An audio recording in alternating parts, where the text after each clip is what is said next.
ಭಾರತ ಏಕದಿನ ತಂಡದ ಪರ ಫೀಲ್ಡಿಂಗ್ನಲ್ಲಿ ವಿಶೇಷ ದಾಖಲೆ ಬರೆದ ವಿರಾಟ್ ಕೊಹ್ಲಿ.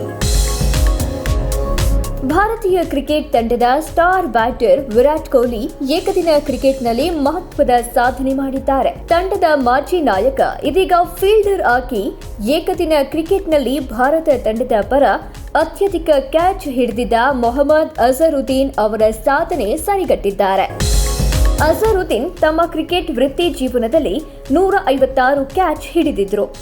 ಈ ಸಾಧನೆಯನ್ನ Virat Kohli ICC champions trophy 2025ರ ಬಾಂಗ್ಲಾದೇಶ ವಿರುದ್ಧದ ಪಂದ್ಯದಲ್ಲಿ ಮಾಡಿದ್ದಾರೆ. ಈ ಪಂದ್ಯವು ಫೆಬ್ರವರಿ 20 ಗುರುವಾರ ದುಬೈ ಅಂತಾರಾಷ್ಟ್ರೀಯ ಕ್ರಿಕೆಟ್ ಸ್ಟೇಡಿಯಂನಲ್ಲಿ ನಡೆದಿದೆ. ಜಾಕರ್ ಅಲಿಯ ಕ್ಯಾಚ್ ಹಿಡಿದ ಕೊಹ್ಲಿ. ಮೊಹಮ್ಮದ್ ಶಮಿ ಎಸೆತಕ್ಕೆ ಜಾಕರ್ ಅಲಿ ದೊಡ್ಡ ಹೊಡೆತಕ್ಕೆ ಪ್ರಯತ್ನಿಸಿದ್ರು.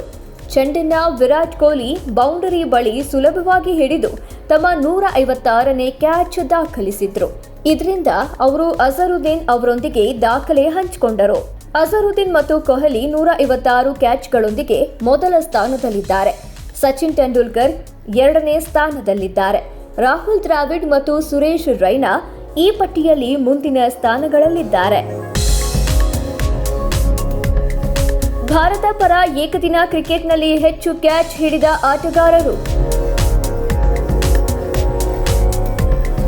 ಮೊಹಮ್ಮದ್ ಅಜರುದ್ದೀನ್ 156, ವಿರಾಟ್ ಕೊಹ್ಲಿ 156, ಸಚಿನ್ ತೆಂಡೂಲ್ಕರ್ 140, ರಾಹುಲ್ ದ್ರಾವಿಡ್ 124, ಸುರೇಶ್ ರೈನಾ 102 ಕ್ಯಾಚ್ಗಳನ್ನು ಹಿಡಿದಿದ್ದಾರೆ. ಶ್ರೇಷ್ಠ ಫೀಲ್ಡರ್ ವಿರಾಟ್ ಕೊಹ್ಲಿ ಭಾರತ ಕ್ರಿಕೆಟ್ ತಂಡದ ಅತ್ಯುತ್ತಮ ಫೀಲ್ಡರ್ಗಳಲ್ಲಿ ಒಬ್ಬರು.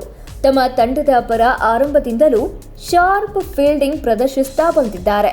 ಅವರ ಫಿಟ್ನೆಸ್ ಕಾರಣದಿಂದ ಅವರು ಸದಾ ಉತ್ತಮ ಫೀಲ್ಡರ್ ಆಗಿ ಉಳಿದಿದ್ದಾರೆ. ಇದು ಅವರ ಕ್ರಿಕೆಟ್ ಜೀವನದಲ್ಲಿಯೇ ಅತ್ಯಂತ ಪ್ರಭಾವಶಾಲಿ ಅಂಶ. ಐಸಿಸಿ ಚಾಂಪಿಯನ್ಸ್ ಟ್ರೋಫಿ 2025ರಲ್ಲಿ ಕೊಹ್ಲಿಯ ಪಾತ್ರ. ಈ ಪಂದ್ಯದಲ್ಲಿ ಭಾರತ ಬಾಂಗ್ಲಾದೇಶವನ್ನ 228 ರನ್ಗಳಿಗೆ ನಿರ್ಬಂಧಿಸಿತು. ಮೊಹಮ್ಮದ್ ಶಮಿ 5 ವಿಕೆಟ್ ಪಡೆದು ಅತ್ಯುತ್ತಮ ಬೌಲಿಂಗ್ ಪ್ರದರ್ಶನ ಮಾಡಿದ್ರು. ಹರ್ಷಿತ್ ರಾಣಾ 3 ವಿಕೆಟ್ ಪಡೆದ್ರೆ ಅಕ್ಷರ್ ಪಟೇಲ್ 2 ವಿಕೆಟ್ ಉರುಳಿಸಿದ್ರು.